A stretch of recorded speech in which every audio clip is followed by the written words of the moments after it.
मिल रही है। बीजेपी राष्ट्रीय अध्यक्ष नितिन नवीन पहुंचे हैं पटना। तो इस वक्त की बड़ी खबर आपको बताते हैं, नितिन नवीन के आवास पर बैठक भी शुरू हो गई है। भीखू भाई दलसानिया, दिलीप जायसवाल, विजय सिन्हा सहित कई नेता मौके पर मौजूद हैं। बांकीपुर के सभी मंडल अध्यक्ष भी इस बैठक में मौजूद हैं। तो इस वक्त की बड़ी खबर आपको पटना से बता रहे हैं। बीजेपी राष्ट्रीय अध्यक्ष नितिन नवीन पटना पहुंचे हैं और नितिन नवीन के आवास पर बैठक शुरू हो चुकी है। जानकारी के मुताबिक इस बैठक में भीखू भाई दलसानिया, दिलीप जायसवाल, विजय सिन्हा सहित कई नेता मौजूद हैं। बांकीपुर के सभी मंडल अध्यक्ष भी बैठक में मौजूद है। न्यूज 18 संवाददाता शैलेंद्र दिग्ग जानकारी के साथ जुड़ गए। शैलेंद्र, अचानक ये बैठक, इस बैठक के क्या मायने निकाले जाएं?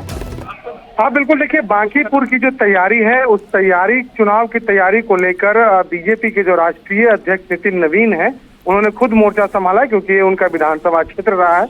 और पटना आते ही बैठकों का दौर शुरू हो चुका है। पार्टी के जो बड़े नेता हैं उनके साथ उनकी बातचीत हुई, बैठक हुई और अब फिलहाल इस वक्त जो मंडल अध्यक्ष है, शक्ति केंद्रों के जो प्रभारी हैं, उन लोगों के साथ बैठक है। मतलब कि बांकीपुर के जो कार्यकर्ता और नेता हैं उनके साथ नितिन नवीन की बैठक चल रही है। क्योंकि अब उम्मीदवार ने भी आज नामांकन कर दिया है और काफी गर्मजोशी के साथ जो कार्यकर्ता हैं वो अपने राष्ट्रीय अध्यक्ष का स्वागत कर रहे हैं। जी शैलेंद्र, खबर है कि नीरज सिन्हा जो उम्मीदवार हैं वो भी नितिन नवीन के आवास पर पहुंचे हुए हैं।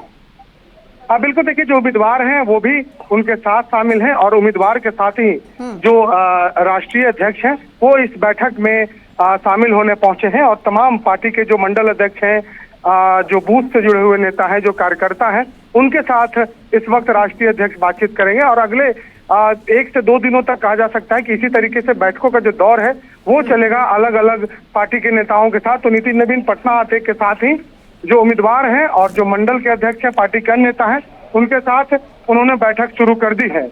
जी ठीक है शैलेंद्र, आप इस खबर पर नजर बनाकर रखिए। शुक्रिया इस अपडेट के लिए।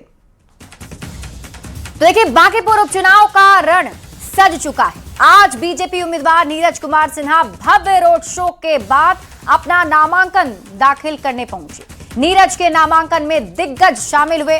बीजेपी का दावा है कि इस बार भी बांकीपुर का रण वही जीतेगी। भारतीय जनता पार्टी जिंदाबाद, भारतीय जनता पार्टी जिंदाबाद। बांकीपुर के बीजेपी उम्मीदवार रथ पर सवार हैं। विजय की हुंकार है। बांकीपुर का रण अब पूरी तरह सज चुका है। ये तस्वीरें हैं बीजेपी उम्मीदवार नीरज कुमार सिन्हा के नामांकन की। बीजेपी के भव्य रोड शो में कार्यकर्ताओं का जोश हाई है। सीएम सम्राट चौधरी विक्ट्री का साइन दिखा रहे हैं। एक तरफ नीरज कुमार सिन्हा के रथ पर एनडीए के दिग्गज एकजुटता का परिचय दे रहे हैं, तो दूसरी तरफ मोटरसाइकिल जुलूस में शामिल बीजेपी कार्यकर्ताओं की हुंकार बीजेपी की जीत की तरफ इशारा कर रही है। पिछली बार 51,000 वोट से आरजेडी को हराए थे, इस बार 51,000 से बेसी वोट से आरजेडी को हराएंगे। बांकीपुर की जनता बीजेपी के समर्थन में रही है, जंगल राज से लालू जी के खिलाफ रही है। एक साधारण मंडल अध्यक्ष को टिकट दे करके राष्ट्रीय अध्यक्ष माननीय नितिन नवीन, प्रदेश अध्यक्ष संजय सरावगी जी मंडल अध्यक्षों के बीच में और एक आम कार्यकर्ता के बीच में उत्साह बढ़ाने का काम किया है। इस बार तो जितना है वहाँ तो फिक्स मान के चलिए कि वहाँ का जो हम लोग का जो भारतीय जनता पार्टी का जो काम किया हुआ है उसी के आधार पर वहाँ तो जीत तय है।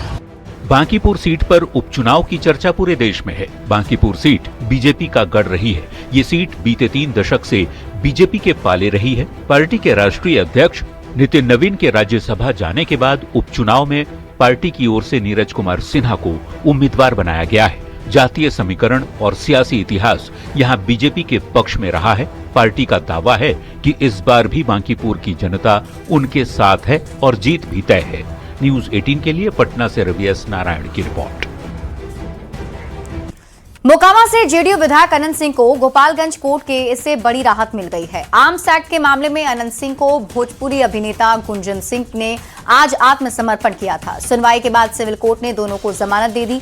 कोर्ट से बाहर आने के बाद अनंत सिंह ने इसे राजनीतिक साजिश बताते हुए न्यायपालिका पर भरोसा जताया है।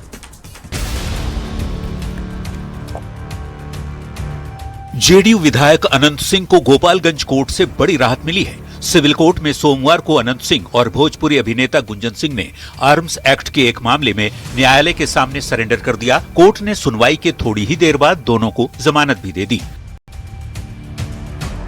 इस दौरान कोर्ट परिसर में आम लोगों और समर्थकों की भारी भीड़ देखी गई, जिसे देखते हुए प्रशासन ने कोर्ट परिसर में सुरक्षा के कड़े इंतजाम किए थे।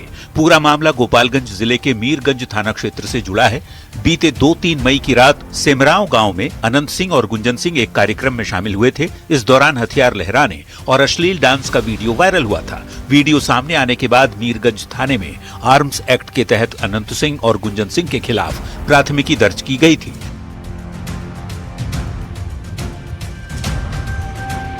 इस मामले में कोर्ट ने उन्हें 15 जून को ही अग्रिम जमानत दे दी थी, पर अब गोपालगंज सिविल कोर्ट ने अनंत और गुंजन सिंह को नियमित जमानत भी दे दी है। कोर्ट से बाहर आने के बाद अनंत ने कहा कि उन्हें सोची समझी राजनीतिक साजिश के तहत झूठे केस में फंसाया गया है। पूजा करने के लिए कोर्ट में कुछ काम था वो कर लिए। कोर्ट से राहत मिली ना? हाँ, न्यायालय पर भरोसा है हरदम। क्या लगा आपको केस में फंसाया गया था कि जानबूझ के बदमाशी किया?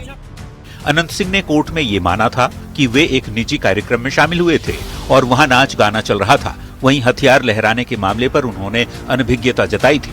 अब अदालत से नियमित जमानत मिलने के बाद जेडीयू विधायक अनंत सिंह को बड़ी राहत मिली है। न्यूज 18 के लिए गोपालगंज से संवाददाता गोविंद कुमार की रिपोर्ट। कानून को चुनौती देने वाले अपराधियों को सम्राट सरकार और बिहार पुलिस का साफ संदेश है, सुधर जाओ वरना सुधार दिए जाओगे। वैशाली में कल जिस दुस्साहस के साथ एक देश के रक्षक यानी आर्मी जवान और उसके पिता की सरेआम गोली मारकर हत्या की गई थी, 24 घंटे के भीतर बिहार पुलिस ने उसका हिसाब बराबर कर दिया। ये रिपोर्ट है।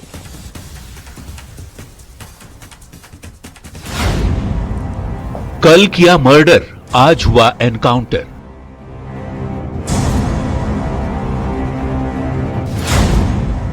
चौबीस घंटे के भीतर आरोपी स्ट्रेचर पर।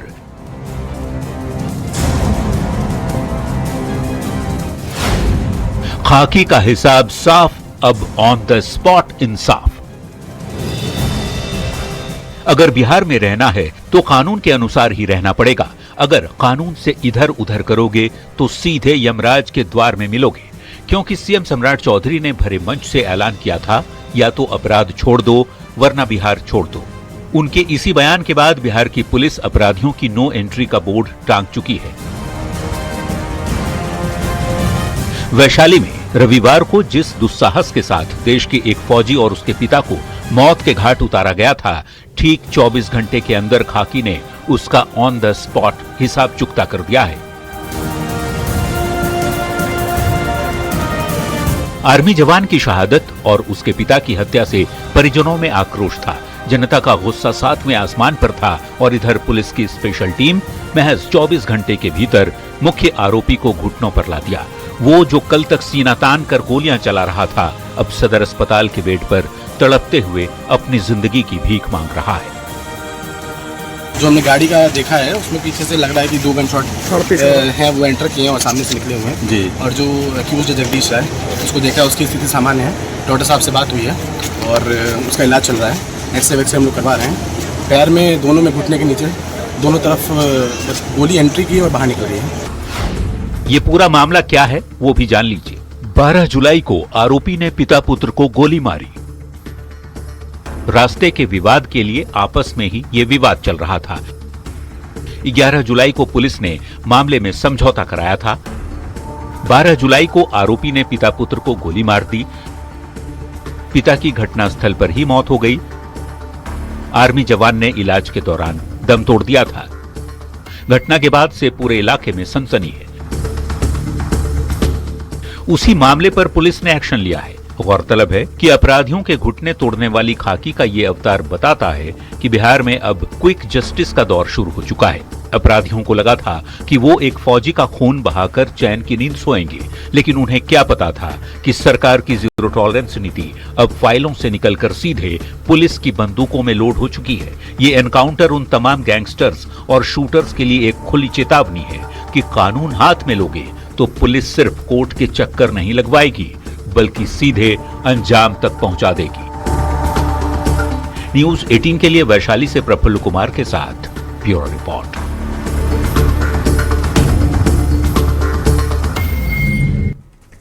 बदलते बिहार में अब पर्यटन भी नई उड़ान भरने जा रहा है। राज्य सरकार ने हेली टूरिज्म और एयर टूरिज्म की शुरुआत कर दी है, जिससे पर्यटकों को कम समय में बिहार के प्रमुख पर्यटन स्थल तक पहुंचने की सुविधा मिलेगी।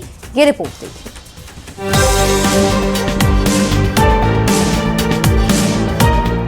बदलते बिहार की तस्वीर अब पर्यटन के क्षेत्र में भी बदलती नजर आने लगी है। राज्य सरकार ने पर्यटन को नई गति देने के लिए हेली टूरिज्म और एयर टूरिज्म सेवा की शुरुआत कर दी है। पहले चरण में पटना से वाल्मीकि नगर, पटना से कैमूर और पटना से राजगीर के लिए हेलीकॉप्टर सेवा शुरू की गई है। सरकार का दावा है कि इससे राज्य में पर्यटन को नई पहचान मिलेगी और पर्यटकों की संख्या में इजाफा होगा। टूरिज्म की व्यवस्था करने के बाद हमारे यहाँ लोग आएंगे, हमारी समृद्धि का रास्ता खुलेगा। हम अपने चीजों को, हम बिहार के लोगों से जरूर आग्रह करें, हम स्वयं मार्केटिंग करें। सरकार की योजना सिर्फ पर्यटन स्थलों तक हवाई सफर उपलब्ध कराने की नहीं है, बल्कि आम लोगों को भी हेलीकॉप्टर यात्रा का अनुभव देने की है। इसके तहत पटना में 10 मिनट की हेलीकॉप्टर जॉय राइड की सुविधा भी शुरू की गई है। साथ ही आने वाले दिनों में इस सेवा का विस्तार बिहार के अन्य प्रमुख पर्यटन स्थलों तक करने की भी तैयारी है।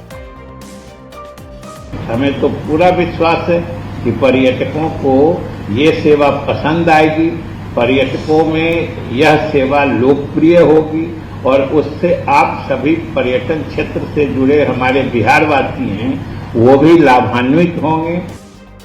आसान कनेक्टिविटी, कम समय में सफर और पर्यटन को नई रफ्तार देने की इस पहल को बदलते बिहार की नई पहचान के तौर पर देखा जा रहा है। उम्मीद है कि इससे पर्यटन के साथ साथ स्थानीय रोजगार और अर्थव्यवस्था को भी नई मजबूती मिलेगी।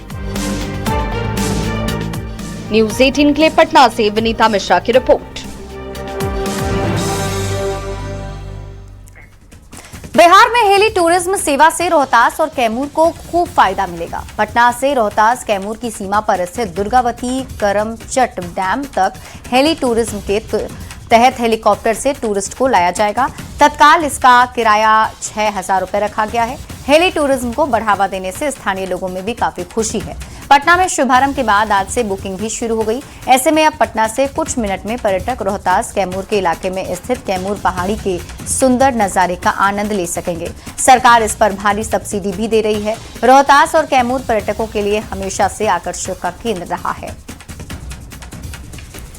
इसमें जो प्रोविज़न ये है कि जो पर्यटक हैं उन लोगों को काफ़ी किफ़ायती दरों पर विभिन्न जगहों पे घूमने का अवसर प्राप्त होगा।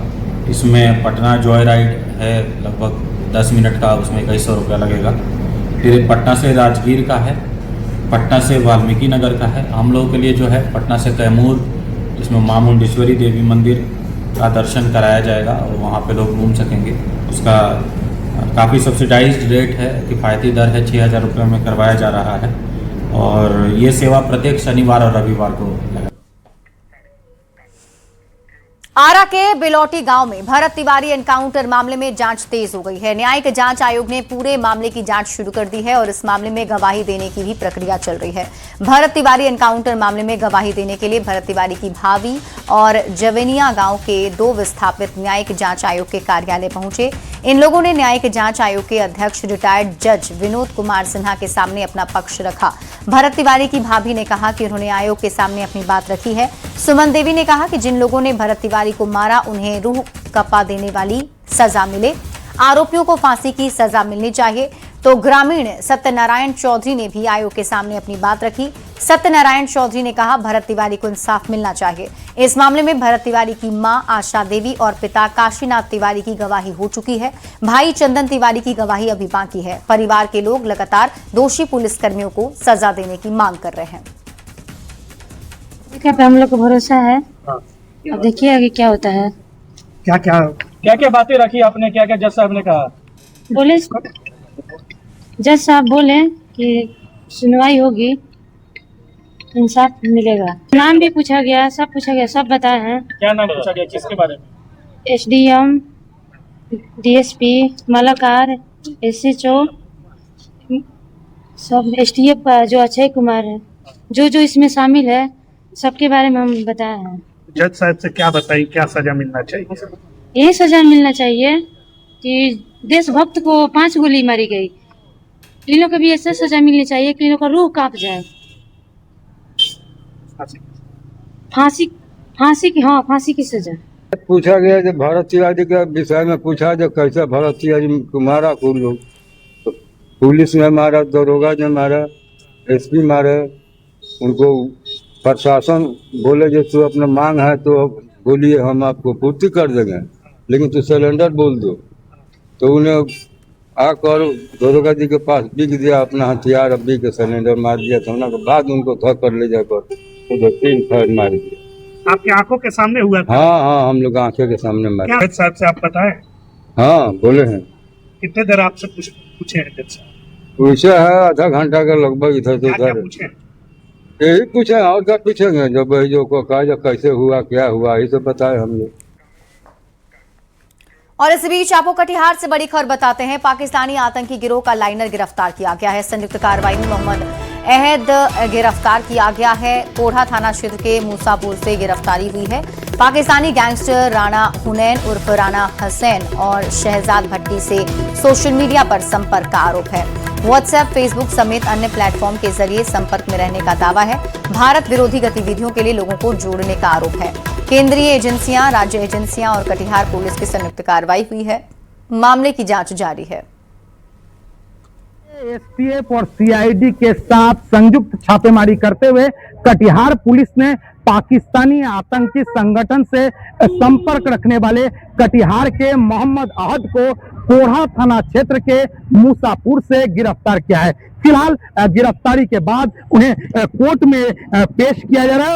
और जो बात प्रारंभिक जानकारी में सामने आया है, मोहम्मद अहद जो पाकिस्तानी गैंगस्टर राणा हुनैन उर्फ राणा हुसैन के संपर्क में था और राणा हुनैन शहजाद भट्टी आतंकी नेटवर्क के प्रमुख हैं और उनका काम भारत में ऐसे युवकों का संपर्क करना जो भारत विरोधी गतिविधि में शामिल लोगों को एकजुट कर सके।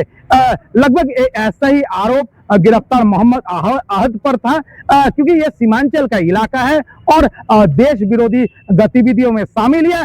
बिहार से बाहर जो देश विरोधी गतिविधियों में शामिल लोग हैं उन्हें एकत्रित करता है। इसी आरोप में फिलहाल ये गिरफ्तारी हुआ है।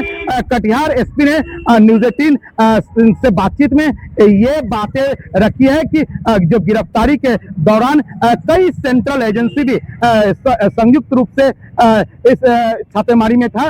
इसकी फिलहाल पुष्टि है। इस नेटवर्क का दायरा क्या है या और कौन कौन लोग इस संपर्क में हैं, फिलहाल इसका खुलासा नहीं हुआ है, लेकिन यह निश्चित तौर पर सीमांचल के इलाके से एक बड़ा खुलासा है जो अहद के गिरफ्तारी हुआ है। गिरफ्तारी में ये बातें प्रारंभिक तौर पर सामने आया है कि व्हाट्सएप, फेसबुक जैसे जो सोशल मीडिया के माध्यम था, इससे के माध्यम से ये लगातार राणा हुनैन से पाकिस्तान से भी संपर्क में था और लगातार जो इस इलाके से जो देश विरोधी गतिविधियों में शामिल लोग हैं उनके भी संपर्क में था। निश्चित तौर पर यह एक बड़ा नेटवर्क है और देश के जो बड़े सुरक्षा एजेंसी इसके लगातार गहराई से जांच कर रहे हैं और जांच के बाद और कई बड़ा खुलासा हो सकता है। सुब्रत, न्यूज़ 18 कटिहार। बढ़ते आगे, बिहार में आखिर मंदिर क्यों बनते जा रहे हैं चोरों का सबसे आसान निशाना। कहीं 11 किलो चांदी की मूर्ति गायब, कहीं लाखों की अष्टधातु की प्रतिमाएं चोरी, तो कहीं 1.5 करोड़ की विरासत पर चोरों ने हाथ साफ कर दिया। सवाल सिर्फ चोरी का नहीं, सवाल आस्था की सुरक्षा का है। आखिर भगवान के घर तक पहुंच रहे चोरों के हौसले इतने बुलंद कैसे हो गए हैं, देखिए हमारी ये रिपोर्ट।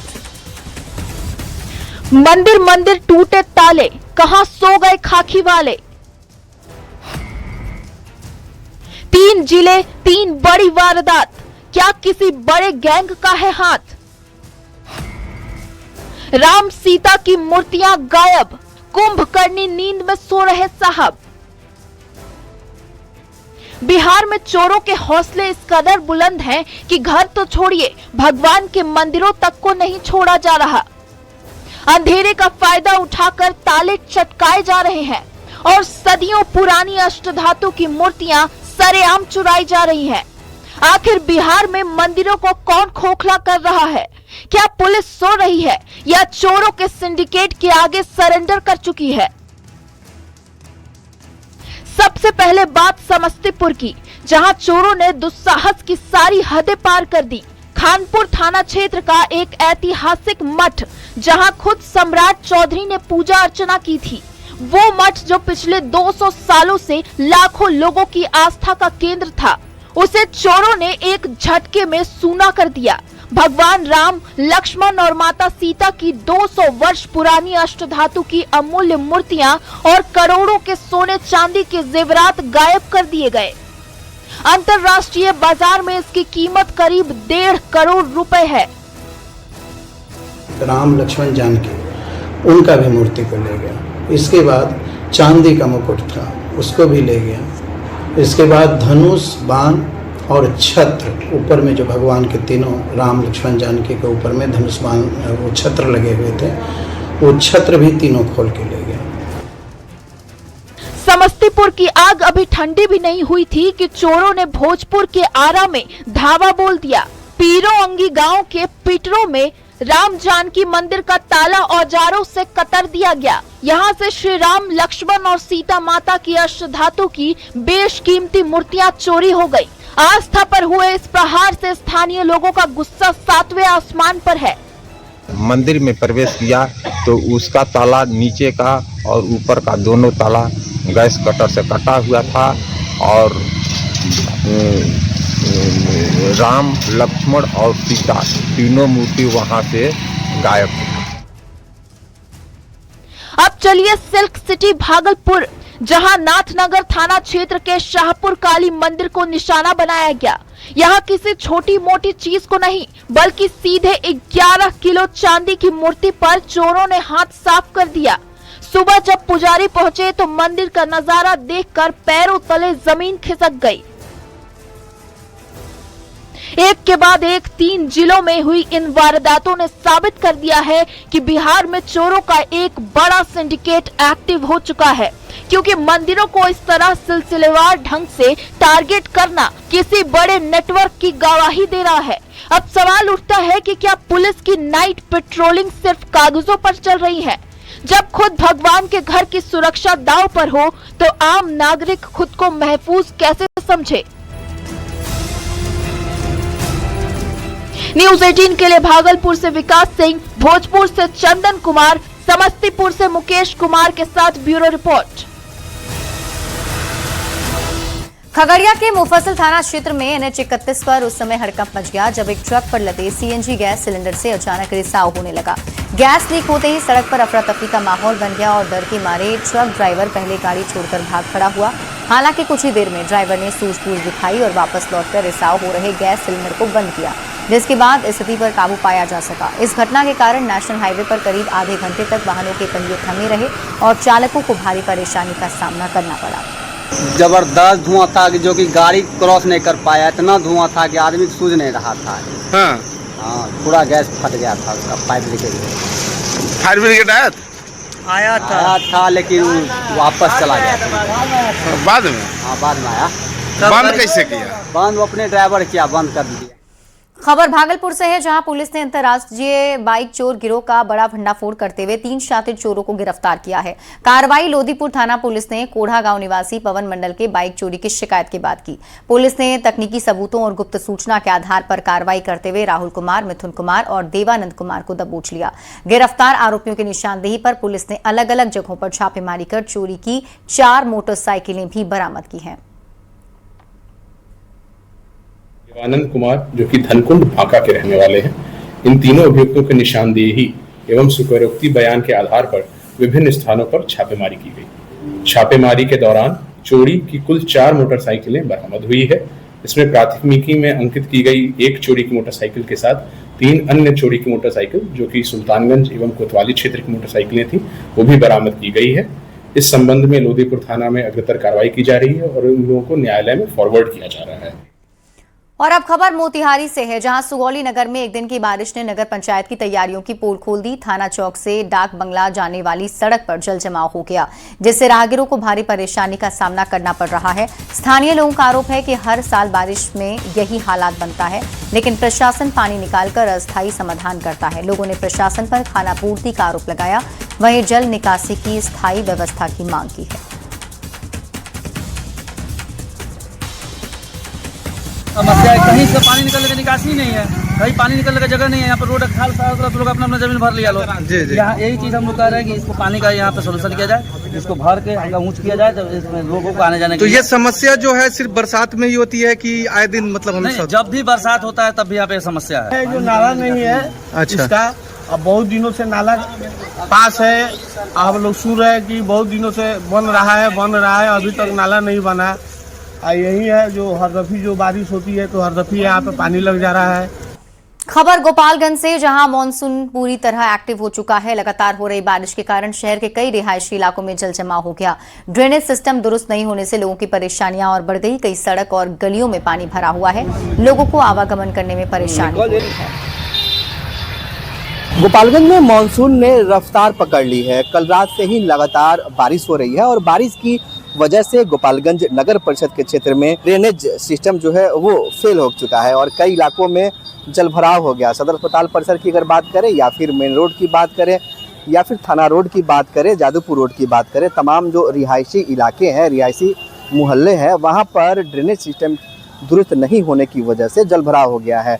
दूसरी तरफ जलभराव से लोगों की परेशानी बढ़ती हुई नजर आ रही है, क्योंकि सुबह से ही लगातार बारिश हो रही है। वहीं मौसम विभाग ने आज पूरे दिन भारी बारिश के साथ साथ वज्रपात को लेकर अलर्ट जारी किया है। लोगों से अपील किया गया है कि बारिश और वज्रपात हो तब लोग और किसान खेतों की ओर न जाएं, क्योंकि वज्रपात से अब तक 2 लोगों की मौत भी हो चुकी है। तो मौसम विभाग ने आज पूरे दिन भारी बारिश के साथ साथ वज्रपात को लेकर अलर्ट जारी किया और ऐसे मौसम में लोगों से सावधानी बरतने और एहतियातन तौर पर सतर्क होकर ही घरों से बाहर निकलने के लिए अपील किया गया है। गोविंद कुमार, न्यूज़ 18 गोपालगंज। और अब खबर भागलपुर से, जहां एयरपोर्ट के आसपास बने 845 मकानों को नगर निगम ने नोटिस जारी किया था, जिसका मकान मालिक विरोध कर रहे हैं। नोटिस को लेकर प्रभावित लोग नगर निगम कार्यालय पहुंचे और नगर आयुक्त से मिलने की कोशिश की। मुलाकात नहीं होने पर लोगों ने नारेबाजी की और बाद में मेयर को अपनी चिंता बताई। इस पर मेयर ने भरोसा दिलाया है किसी के साथ अन्याय नहीं होगा। हवाई अड्डा के इर्द गिर्द ये चीजों का मांग किया गया है, लेकिन हम लोगों की ये मांग है कि सिर्फ और सिर्फ वार्ड नंबर 31 के ही क्षेत्र में यह मांग क्यों की जा रही है, इसके पीछे की मंशा क्या है। सबसे बड़ी बात ये हो रही है कि जब हवाई अड्डा का कुछ सरकार का अगर मंशा नहीं है तो हवाई अड्डा के बायलॉज में हम लोग को क्यों डालता है। जो हवाई अड्डा का अगल बगल का जो निर्धारित हाइट होता है 30 फीट 35 फीट या जो भी होता है, समझे, उस 35 फीट में हम लोग को क्यों डाल रहा है। नक्शा अगर बनवाने का पर्पज सबसे बड़ा ये हो रहा है कि हम जो नक्शा बनवाएंगे तो नक्शा में तो हमको ये दिखाना कि मेरा घर का हाइट क्या है, और सिर्फ हवाई अड्डा के बगल इर्द गिर्द वाले को ही क्यों। नगर निगम से नोटिस जो गई है वो हवाई अड्डा के नजदीक पड़ता है, ये वार्ड नंबर 31। तो ये लोग डरे हुए हैं कि कहीं हमारे बिल्डिंग को तोड़ा तो नहीं जाएगा और हम लोग को यहाँ से विस्थापित तो नहीं कर दिया जाएगा। तो हम इन लोगों को बताए कि हमारा ग्रीनफील्ड एयरपोर्ट सुल्तानगंज में बन रहा है, आप डरे नहीं। और जो भी नोटिस आया है मैं इसको देखती हूँ, मैं फॉरवर्ड करूँगी और उनको आश्वासन दिया है हमने कि आप आश्वस्त रहें, आपके बिल्डिंग को किसी तरह का क्षति नहीं होने जा रहा है।